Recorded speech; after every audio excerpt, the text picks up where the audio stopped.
What is up, guys? So preseason changes are supposed to come in tomorrow, meaning that all the jungle changes, dragon, stuff like that will be going live. I'll be doing a video tomorrow about the changes, like my normal patch previews, but before I want to do this video on how important the elixirs are now. You'll see this clip running in the background, and it's just to answer something that was asked in my last video, whether junglers can use the tower shield to jungle with, and as you can see it disappears, so no you can't.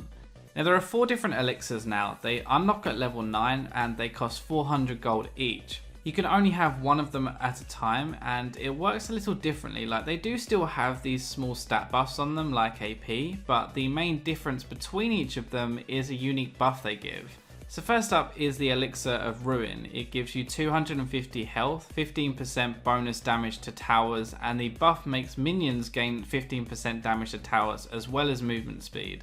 Now this on paper is probably the worst out of all the elixirs, I would say. It doesn't really give you any combat stats to fight with, and it's basically just there for split pushing and sieging.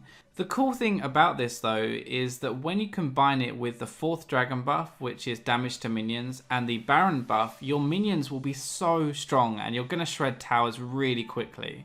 The Elixir of Iron makes you 25% bigger, gives you slow resistance, tenacity, which is like crowd control reduction, and the buff leads a path behind you that makes allies 15% faster. Now this will be your pure tank elixir, like a Rammus or a Cho'Gath I guess, just designed to help your team and make you even more annoying. It makes it really hard to click around him or on enemies behind him, and it's like a new way of getting people to attack you by just not being able to click the other people. The Elixir of Sorcery gives you 40 AP, 15 bonus mana regen, and deals 25 true damage to champions and towers. This is going to be your standard item for any AP champion, but you can also use it on someone like your Maokai or something like that depending on the game. Now if you aren't really dying and you've built full tank, then this can give you that kind of extra damage boost that you need to be more than just annoying. The other cool thing as well is the mana regen, because it means that you don't actually have to build a mana regen item anymore if you buy this for team fights.